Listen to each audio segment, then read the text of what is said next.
Hello and welcome to Behind the Numbers. I'm Philippa Lamb and today we're discussing a pervasive problem, board-level groupthink. How do you spot it?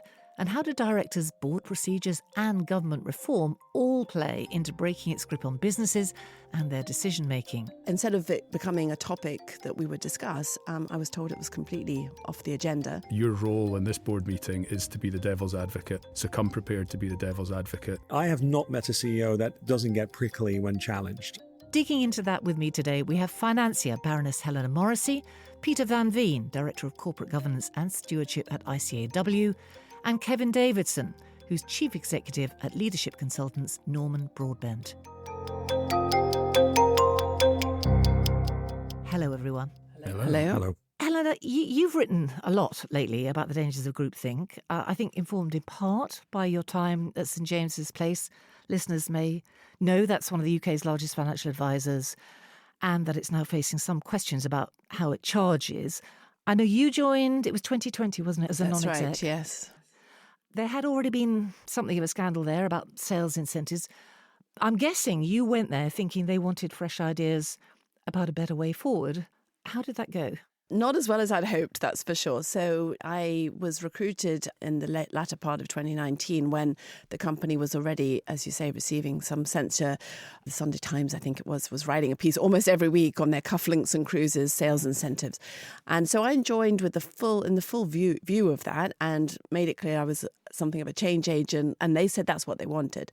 And the reason I'm speaking up now is not to layer on all of, people are piling on to poor old St James Place and they've got a new CEO and a newer CFO. And I've got several friends who work there who are some of the best people that I know. So I wish everybody well. But I think we do need to look back at lessons learned. And I did raise, it was in the national newspaper in the Telegraph in January 2020. There was an interview about me joining St James Place Board, and the journalist said, let's talk about the fees and what's your view on the fees and so forth. And so I just answered honestly that I didn't feel they were straightforward, they were somewhat opaque, and I was concerned. And How does that go down? Well, very badly. So that was great disappointment to me that instead of it becoming a topic that we would discuss, I was told it was completely off the agenda, and not a single board director reached out to express any sympathy with my view or to discuss, how we go about resolving this. So I actually ended up having to apologise to the CEO rather than having a proper discussion about it. And it's a great shame now because, of course, the company has fallen out of the FTSE. The share price has fallen quite precipitously, and obviously the company is now under a lot of pressure. So I don't say this as I told you so. I say this because I feel we need to learn from when people do raise their heads above the parapet, as it were, and point out something, particularly as a non-exec director. You're supposed to be independent. You're supposed to be coming with challenge. You're supposed to support the executives, but also to be, a critical friend, as it were. So that was a huge red flag. Yeah. How quickly did you realise? It sounds as if that was emblematic of the way the whole board was run at that time. There were things that were not to be discussed. Yeah, I mean, it's difficult because I do want to be completely honest and fair and say that, when I joined, obviously it was only just before we went into lockdown. And so I think some of these issues might have been dealt with a little bit differently if we had been face to face, because clearly there was a formality around how we met over Zoom. We couldn't have those sort of sidebar conversations in the corridor about something that you might have felt needed to be raised in the boardroom itself. So I do think that that's something to bear in mind. But yeah, it was... we were focused on a lot of very important things, but I just felt this focus on the client and on the fees, which ultimately became a regulatory matter. The FCA came after St James Place about it. It just could have been a stitch in time. It really could have been preempting problems, as well as obviously, now over £400 million has been set aside for potential claims. So it is one of those things where you think, what could have been done differently? How could we have avoided closing down a topic? And that's the definition really of groupthink. I mean, groupthink, people think it's people just happily agreeing with each other and it's a nice cozy club, but actually it's more pernicious. It's about shutting out dissenting voices. And so I was that lone voice that I look back on it and think I could have done things differently. It's not just the board that was at fault. But we should be learning all the time from mistakes like that and thinking, how do we make things better? How do we mitigate the risk of groupthink going forward? So as I understand it, you rapidly discovered you weren't going to be able to fix that and you left. I mean, Kevin, I'm interested to ask you carry out board effectiveness reviews, don't you, for clients? Do you see that sort of thing often? To a greater or lesser extent, yes. In almost every instance you will. And it may be on a particular topic this is off topic, and then there might be quite rich debate in other areas. And I think when we're doing the board effectiveness reviews, it's the ability to really pinpoint those topics where there isn't a richness of debate, and looking at how decisions are made. Are decisions made by rubber stamping, or as the result of a nice, healthy debate? And us then bringing that to the attention of the board and the chair. If there's a culture of rubber stamping, that we really need to make that very clear to them as a result of the effectiveness review. How does it work in practice? Does it tend to be one strong character who's setting the agenda about what we're going to talk about, what we're not going to talk about? Again, I think there's not one.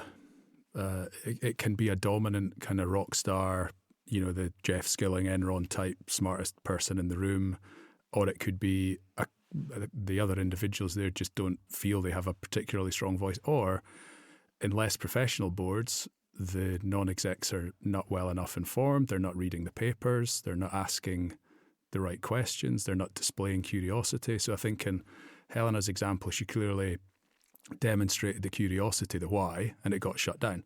In some instances, the curiosity isn't demonstrated, the why is never asked. We've just completed a board survey in collaboration with BDO, which will be publishing in September, and we just closed it last week, 250 respondents. And when asked what's the most important question a NED can ask, almost all of them are why, and with some subtext to the why, but it's the why. Peter, governance is your area. Is it much talked about in governance circles? Yes, it is. And in particular, the lack of challenge or the lack of timely information to have informed decisions are really critical parts of the debate. And we see this coming back time and time again when there is a failure of some description at board level, that directors are then obviously in the firing line. And when you speak to them off the record, so to speak, they kind of say, well, I wish I'd asked that question when I started, or I kind of asked the questions, but I never really got a satisfactory answer to a couple of things. And they allowed that to kind of continue rather than, as we've just heard, take that a bit more forcefully as a stance. I think that there are lots of lessons from that, those kind of collapses, and also what our members tell me. And let's not forget, our members sit on some of the more challenging board positions, often as chairs of audit committees, where they are being held personally liable for the accuracy of reporting, the accuracy of information. And they absolutely need to challenge and ask the questions if they're not happy with what they're getting, because their personal reputation is on the line. And that goes for most NEDs, by the way. It's not just our members who chair. And so that is a really important thing to consider. But I think, I heard this, and actually it was one of Kevin's colleagues who told me this rather insightful observation, is that when you join a board, you have that opportunity, and you should take it, to ask those simple, almost the idiot questions, because that's your opportunity to ask the 101 questions and say, well, how does that work? And why am I only getting the board papers 24 hours before a meeting or 2 days and it's 700 pages? And not just that, but also just the things that you'd be too embarrassed to ask 6 months or 12 months down the line, because by then you should really know it, shouldn't you? It's really interesting you say that, because I wanted to ask about kind of red flags to watch for as a potential NED or as a potential director. What questions should you be asking? Perhaps before you join, but also when you've just arrived. Clearly the mistake I made in that situation is my first non-exec role on the PLC board. Okay. So I need to stress that as well. So I guess, again, you're learning as you go along. Yeah. And I think I had a view that a non-exec director had more influence than they do. Now, I've learned since that you can have influence. What I should have done, and this is as much self-criticism than it is a criticism of St James' Place, that I should have developed allies around the board table and not just sort of rolled over, as it were, and played dead when I was criticised. But I just felt I'd made a terrible mistake, see, as a newbie. So I think nowadays I would be certainly doing a lot of due diligence. And if they said, as they did at that point to me, we want you as an agent of change, we are committed to change, I would then probe on, well, how are we going to do that then? I would ask the next question, and I wouldn't just take that at face value of any company I was joining. And I since have tended to join companies where I felt very culturally more, aligned. And I felt it is still, even if you're the chair, it is quite difficult to change the culture of a company from a non-exec position. So I do want to emphasise that to people thinking of joining boards. Because something else that happened again, I don't want to in any way pile on, but at the time, because I had said these things about the fees, I then started to I was seen as the people's champion or the consumer's champion on the board. This was before Consumer Duty, so this was not official. So I started to get complaint letters sent to me from individuals who were clients of St James Place. And again, partly because of lockdown, I would then obviously have to send them to the department that would be looking into the complaint, because I wouldn't have the intelligence or information, to develop, an analysis of what had happened. But I never saw it again. I would ask and say, well, so what happened about that? I was personally written to. I need to be personally involved in the resolution of that complaint. And you didn't get that answer. I didn't get that. Now, again, I don't know if that was because it was lockdown and correspondence, particularly postal correspondence, became quite challenging for people to sort of work through. But it made me feel very inadequate as a representative on the boards, really, because I felt people are taking the trouble to write to me and I have no idea whether the complaint is being resolved to their satisfaction or not. So again, I think understanding, I think that was quite unusual. As I say, I think the circumstances compounded that problem. But I would again advise anybody thinking of becoming a non-exec to develop the parameters around your role, particularly if you're doing a particular role where you might be seen as championing some particular interest. It's tricky, isn't it? You're a newbie. You don't want to tread on toes. You do need to kind of feel your way. And yet there are questions to ask. Do you have thoughts in your head about, what people should ask as soon as they arrive, Kevin? I think just expanding a little bit on Philippa's point around the complaints Helena's point that came from one of the clients is how much are the stakeholder voices sought and listened to and integrated so that you don't have ivory towers, because particularly in larger organisations, it can become ivory towers and it's an echo chamber of one another rather than listening externally. And there's the big examples of Boeing, for example, that just stopped listening to the supply chain, stopped listening to clients, where you get in a groupthink situation where the implications of that are astronomical. Huge. In terms of lives lost. So I think seeing where the stakeholder voice comes from and how it's acted upon, and that can just be things like, do we have employee engagement surveys? How are they conducted? What are the results of those? What are the trends looking like? Having next generation shadow boards that have got the voice of the employee that you should be able to participate in and listen to as a non-executive director, and critically the executive not feel that that's a threat to them. So having that safety for the executive, and sometimes you'll have the chief executive who has got that kind of protectionism, and it's difficult to break that. And I understand that as a non-executive, it's very difficult. But I think where it works best is where the chief executive is open to challenge and is open for you to meet with people in their team and talk to their team and know that whatever feedback you're going to come back with an opinion is just all with good intent. And it's all ultimately to protect the interests of the company and the broader stakeholder community. It's about culture, isn't it? Board culture. But of course, boards create their own cultures, don't they? So there can often be very little clarity around what your role is as a non-exec, what they're expecting from you as a non-exec, and what you're imagining you're there for. So what needs to change there to stop that happening? I think, again, coming into a board, you really want to be comfortable with the chief executive and you really want to be comfortable with the chair.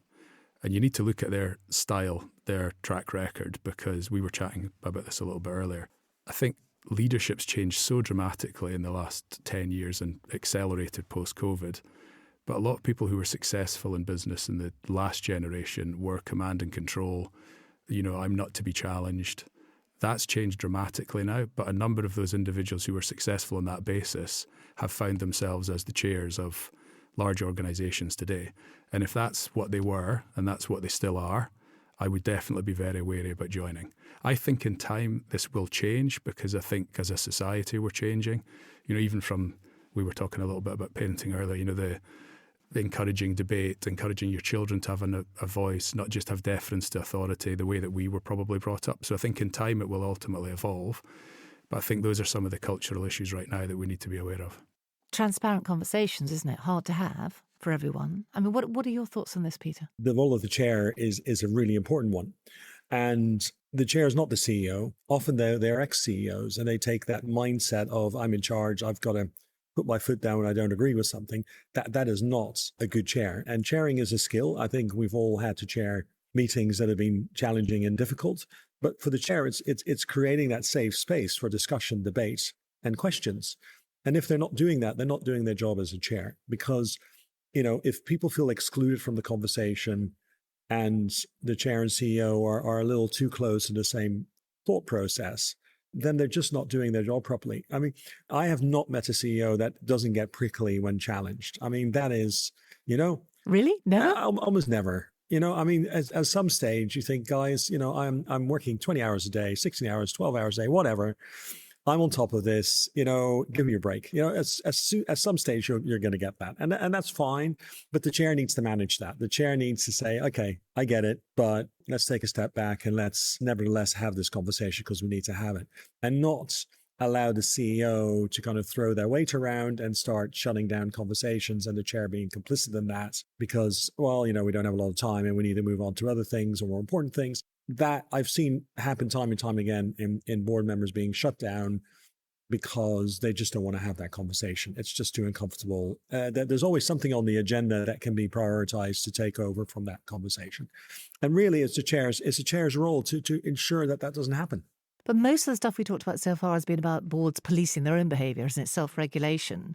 I mean, what do you feel is necessary on the corporate governance front to make this happen regardless of what boards might choose to do? Yeah, I mean, that's a difficult one, isn't it? Because if you start regulating and telling boards what they must and mustn't do, you end up just with a bit of a long checklist of... Sure, and the burden on business and all the things that, mitigate against it. And the burden on business.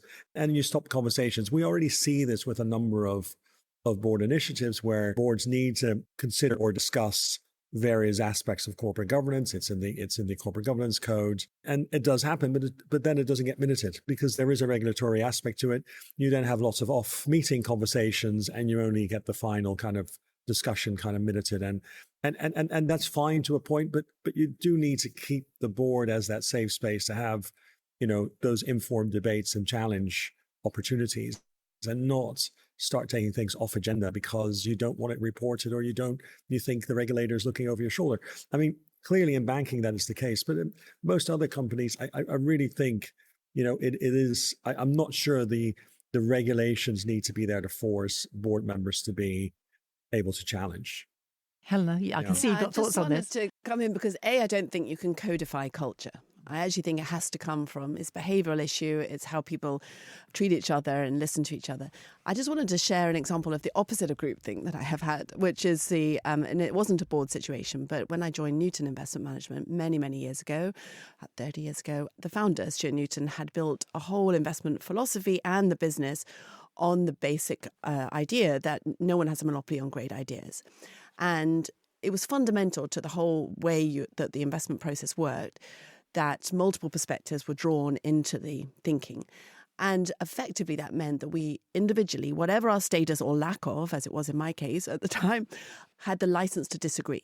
And with the license to disagree in a very overt way. So sometimes, for example, if I wasn't particularly contributing or was just sort of, joining in with everybody, Stuart would tell me, he'd say, Helena, I've recruited you because of your differences. You've got lots to offer. He would make me come up with my thoughts that might be something. Well, it got you in the habit of it. It's probably why I challenge everything now. It's probably a bad habit to get into eventually. But actually having that license to disagree and then having someone who gives you the confidence or helps you build the confidence, because I do think confidence is a skill that can be developed, including in the boardroom. That combination then is I think what we need in the boardroom. I think that at the moment you get people, we've been talking about these things. You started by talking about this as a pervasive problem, Philippa. And we keep having problems. We had the financial crisis being the most obvious example of groupthink, and it all came crashing down and we still did not learn. And so I think now perhaps we need a devil's advocate in the boardroom, someone who's appointed perhaps on a rotational basis to be the challenge. Or we need to say very overtly to people, okay, we don't want to leave this room with everyone happily agreeing with each other on all these very difficult issues. We want robust debate to the point where, we want fireworks, we want sparks to fly, we do want dissent here. And that's not really, I don't think, we've had a lot of corporate governance improvements. We've shaken up diversity demographically in the boardroom, but we still haven't got across this license to disagree. I just wanted to come in there for a minute. I think Helena's touched on the point, though, isn't it? It's not just about diversity in terms of the faces around the board. It's about diversity of thought. Absolutely, and I really want to get into that. I think that's a key point. I would just like to ask Kevin, though, his thoughts about, obviously Helena's previous boss was great and a self-starter in terms of hearing every voice in the room and making everyone feel they could contribute. Training for directors. I mean, should there be more? Should they be more open to the idea? Absolutely. Do you think that's see one that, though? No. Do they feel they need it? I think the ones that feel they need it Probably aren't the problem. Yes. Yeah. It's the ones that don't think they need it. And I think that's one of the things that we will always be observing when you're doing board effectiveness reviews, as well as the level of self-awareness that the board have and that the chair has. And I think training is so essential. I know from the Financial Times NED diploma, I did it 12 years ago or something in the IOD. A lot of these programs talk about behaviour. It's not just understanding the code, it's about the appropriate behaviours. And it's back to that point. What made you a successful executive is not necessarily going to make you a successful non-executive. And if everyone had to have once a year a refresher course, and a big part of that was about groupthink, the conversation we're having today, what are the signs of groupthink, how do you challenge groupthink? If that was a requirement, I think that would go a long way, and perhaps further than regulation would, because that will influence human behaviour. And I agree with you, it's very hard to codify that. Should we talk about diversity? I mean, it's obviously key, diversity in all its forms. But I think it's fair to say we have seen a lot of tokenism on this, lots of good efforts, lots of good intentions, some tokenism. How do you all feel that boards can genuinely achieve diversity of thought, not simply diversity in more obvious terms? Should we let Peter start here? Because he I'd be clearly interested. is. I can see from his face he's got something to say We've all here. got views, I'm sure. It's building up on me, absolutely. I think this is something that we've been talking about and focusing on for so long. And of course, diversity in terms of having a good balance on your board in terms of male, female, I mean, that's no longer a discussion point. Everyone gets that. But you can have a really diverse looking board and they still all think the same. So how do you break through that? If they all have the same kind of background, if they all have the same experience of the business, who's really going to challenge the consensus? So it is about getting those outsider views and getting that more diverse board by getting people from outside the industry. And this is a real challenge, I mean, one of the things we saw, and maybe this is a slightly cynical point, I looked and did a bit of work with the Dutch Corporate Governance Institute, and they really pushed through and did a really good job on almost getting 50-50 male-female boards. And the legislation was entitled at the time, Breaking Down the Old Boys Club, which is a great sentiment and exactly about trying to break down this groupthink. But they now lament that they haven't broken down the old boys club. Instead, they've created an old girls club to go along the old boys club, because it's a small group of women who sit on almost 10 boards each, just about. And there's no room for new to come through and to come up. I mean, I'm overstating it. Clearly, it's a bit more nuanced than that. But we have seen that in this country too, haven't we? Yeah, exactly. And they're thinking, well, why are there not opportunities? Why are you not getting, let's say, a really good academic or someone who really understands a particular consumer trend or demand, someone who's really in touch with an aspect of your business that you probably won't get from an insider? Why aren't those sitting on the boards to provide challenge and insight and really, you think, through some of the more difficult strategic challenges that the board has to face with? And I think that's where there is that reluctance to say, well, no, we know the people that we like on the board because they kind of look a bit like us, they think a bit like us, and it just makes our life a bit easier. And sure, I think you need to get beyond that. You need to get beyond that. You need to get beyond that and get those people on who are going to occasionally make you feel uncomfortable. I mean, I want to hear what Kevin says to his clients about this. But before I do that, Helena, I mean, you set up the 30% Club initiative, didn't you, to get more female representation on boards? When did you do that? So that was, it launched in 2010, but the idea was the year before. But that was deliberately born out of the financial crisis and trying to shake up the thinking in the boardroom. So honestly, would you say it's been effective, that movement of getting more women into boards? Or has this problem that Peter alluded to really stood in the way? No, I think we do have a problem still. I don't think it's, I think we've obviously, you can argue that diversity is important for fairness and equal opportunity, which obviously I think is also important, but I don't think it's shaken up the thinking in the way that I had hoped or expected. And I actually don't think that we know how to create the smartest thinking boards at present. I think we've got various sort of ideas, and I think a lot of people would suggest having age diversity. Obviously younger people that are digital natives will think about consumers, say, and how we consume everything, media, experiences, how we buy things, how we spend our time, very differently to even people 10 or 15 years older. And socioeconomic diversity, again, not one that's really been focused on. But I don't really think we know. And so the Diversity Project, which I chair, which has a single mission to try and improve diversity and inclusion, which is the important part of it, in the investment industry, which is woefully behind on a number of metrics, just in terms of, 12% female fund managers, etc., very low on the numbers demographically. But we're just kicking off a project trying to really establish, we're going to work with an academic institution. I've been working on the briefing with a very diverse range of people, so it keeps taking a bit longer than I'd expect. And it's improved by the number of people coming in saying, oh, Helena, you've forgotten about this. What about that? And we're trying to do a couple of things. One is there and I hesitate to use the word formula because it's not going to be as simple as that, but is there a way to systematically make a team more likely to perform better and to be less risk averse, less prone to groupthink? And then what can we do to actually put that in practice? So not just sort of an academic exercise that sits on the shelf, but this is, I think, would change hiring, would change promotions, would change chairing, and would change inclusion. Because I think a lot of women who've joined boards were like me, went into the room and thought, oh, to get on, I have to behave in a certain way and I mustn't rock the boat.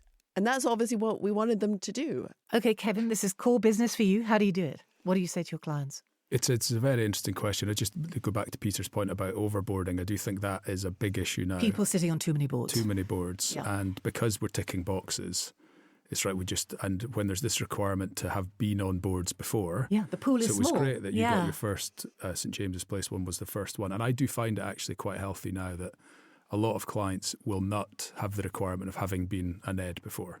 Some of that's driven by things like digital. So they say we need the voice of digital transformation on the board. Now they know that those who are equipped to support in that tend to be a younger generation. They may not have reached the heights within the executive world yet that they would normally look to bring onto the board. So that's forced them to accept they may not have been a non-executive director before. That's enabled us to access a much bigger pool of women, for example, who are in their 40s. And I find that, really quite healthy.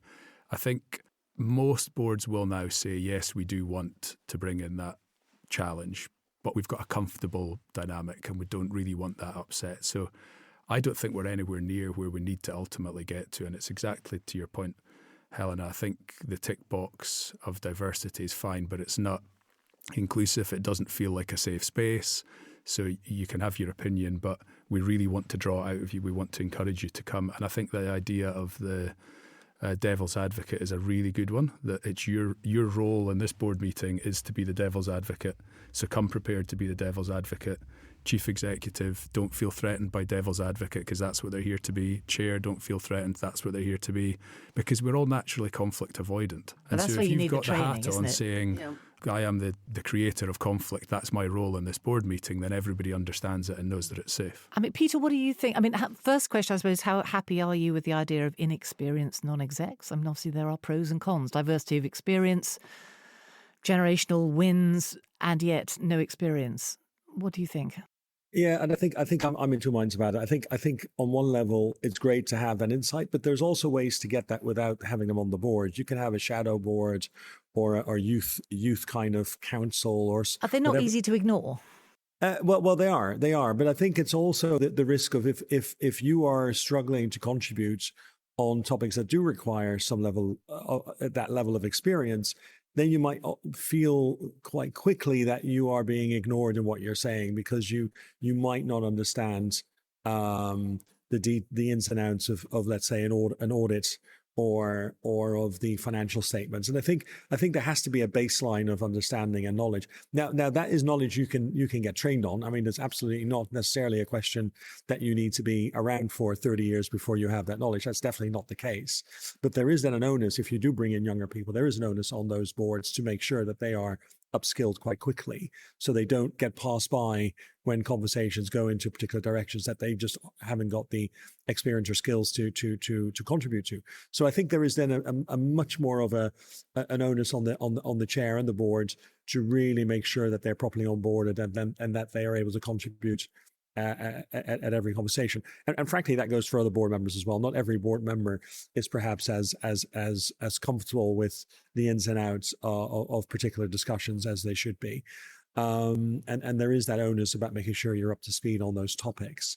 So I think I'm in two minds about it. I do think one has to be very careful that you are not creating, again, an environment and culture that people are being appointed to check, and it looks like you're just ticking a box. Let's have a young person because we need to have somebody smart on IT. Well, let's just grab someone, put them on there, and it looks great. Well, it's really self-evident to everyone, isn't it, when that happens? It's kind of self-defeating, isn't it? Well, exactly. And I saw this firsthand when Helena talks about the initiative. She started, I reported into a PLC board in a previous role many moons ago around that time, around 2010. And they got the message. They needed to get women on board. And what they ended up doing, they already had a very prominent female economist on board. Fantastic, by the way. I'm not going to mention the company or the name, so I'll try and avoid that. But they added 2 more women on the board. And one was a senior HR manager at another PLC, and the other one had a similar type of role, but I think more from a marketing side. And when you look at the rest of the board compositions, these are all venture capitalists, ex-CEOs, and you're just thinking, okay, the outside world is just going to think you have just appointed 2 people to tick a box, and they are not going to contribute anything to the board. And it was a fairly aggressively alpha male type environment anyway. And you're thinking, well, that is going to be the most uncomfortable way to get into becoming a Ned. Yep. If there ever was. 2 of them at the same time. Yes. I mean, that's the only well, thing. Exactly. Allies to each other. Yes, exactly. sit together. Exactly. Exactly. And I think that does raise a point around diversity as well, around background and domain, because you're saying quite an alpha venture capital background. Okay, so we take the gender out of that. You've got everyone who thinks the same way. They've come up the same way. It's all about the numbers. I actually think the encouraging thing about that, whether it was successful or not, was people were brought in with very, very different backgrounds. So they're going to have different perspectives on things. You don't all have to be experts on the numbers.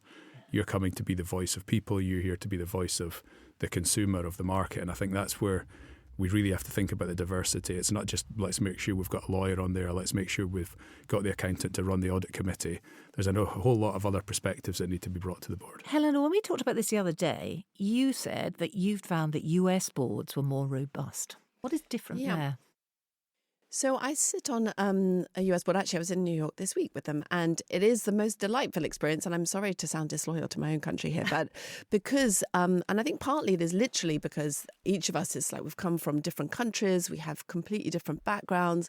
I mean, there's a financial company, it's a private company, but we are definitely very eclectic on our mix and our views. In your background? In our backgrounds, socioeconomically, Okay. age perhaps less so, but there's quite a spectrum still. And actually, I've never had any sense that anything's off limits on this particular board. Now, obviously, I can't generalize on one, but I have talked about this with a couple of other people who serve on boards in both countries. And they say, yeah, there is a bit of a more risk-taking approach from the chair often. And one thing that hasn't come up yet, but I wanted to share, so I gave a talk the other day to, I think it's called the Board Leadership series that KPMG runs. And I think this is for existing NEDs and people who might want to become a non-exec. And they had done a survey, admittedly, of audit committee members, not chairs, and 81% of them had described themselves as risk-averse. I think it said risk cautious. Okay. And only 19% as sort of risk takers. Now, of course, the biggest risk a board can take is not taking any risk at all, or a company. So this was something that we ended up discussing. And my sense is here that we've got to now this sense of we're going to check the boxes. Kevin mentioned earlier, and I completely agree, larger companies are more prone to this. We're going to have 1,000 pages on the board pack, so we've covered every base, and we're going to, process it to death. And then you kind of end up with a bit of show and tell at the board discussion. Whereas in this particular board, we don't have such long papers, actually.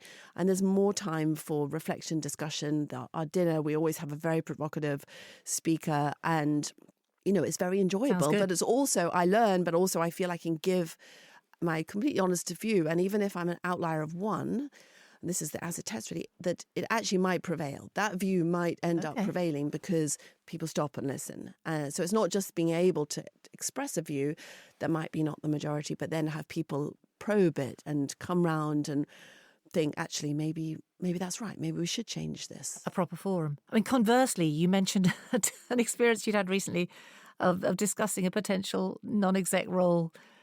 And it all seemed great right up to the point where it turned out they wanted someone, I think the word was More nondescript. Yes. Yeah. So I'm not obviously going to share the company name here. But I was extremely disappointed because, I really enjoyed meeting the chief executive, and he had been the one that sort of sought me out. And then we'd had 7 rounds of interviews, which got my suspicions going, really, because I thought if they're not sure after 6, it's like diminishing returns, surely, from meeting all these people. But I took it as good due diligence on both sides. But literally the feedback was that they've decided to go for someone more nondescript. And obviously, that was the search firm's words, might not have been the exact words that the company had used. He was paraphrasing, I'm sure. But that was very depressing to me because, well, I thought I wouldn't probably enjoy being on the board, but we mustn't have nondescript professional board members who are afraid to say boo to a goose. Kevin, do you see this a lot? Because I can imagine this is a familiar experience to you where the board, they're talking the talk. They think, yeah, we want challenge. We want, an open forum. You bring them a candidate that's going to give them that. And they think, well, actually, I'm not sure we quite actually want that, really. To be honest, that happens a lot with non-executive and executive. And, the profession has become much more consultative now than it would have been 25 years when I started. And, it's incumbent on us to challenge the client as much as we possibly can, but ultimately it's the client's decision. And I do see it often where we do want someone who's going to be that change agent, who's going to challenge. But we do have a really good dynamic here, which is basically saying code for, but not too much. So they try it on for size, but they don't really want to do it. And then ultimately they review the shortlist and they go for the safe option. We need to wrap this up, really. But I tell you what I do want to ask all of you. I'd like to know your thoughts, all of you, about how to tackle groupthink that is already embedded in a board. What would be your first step? Kevin, I'm going to ask you. The board effectiveness reviews, I think, when effective, can really help to highlight it, and then have the follow-up. But obviously, it's comply or explain, and it doesn't have to be done more than once every 3 years. So that's a long time. There's a lot of things can happen in a 3-year time frame. So I think it has to be owned by the chair. I mean, I don't think any outside influence can say you have to do this. It has to be owned by the chair. Yeah, because the review could just end up being a bit of paper, can't it? The chair has to embrace. Peter. Yeah, it's a difficult one, isn't it? I mean, I wrote a little paper on the Horizon scandal, some lessons for boards. I don't want to make a shameless plug here, but I was thinking about exactly that. So how does a board break out of that group thing when things are going wrong, and you really do need that external challenge. And of course, besides making sure that you have the right chair, if that diversity of thought wasn't there to start off with, how are you going to get that diversity of thoughts with the same people? And if you're stuck in a bit of a rut, get some outside perspectives in, get some advisors in, set up a board of advisors, or bring in some new blood. I mean, ultimately, you have to do something, anything, to break that that cycle that you're in, where you've hired similar people. And you might all get on like a house on fire, but that's not the point of the board, is it? It's not just more of the same. Yeah, exactly. Okay, Helena, final brief thought on that. So, yes, I mean, I tend to agree with both Kevin and Peter on this, but I do think, so the fundamental problem is that the board is in the midst of groupthink, is unlikely to recognise that in itself, and that clearly, unless it does, it's not going to do anything about it.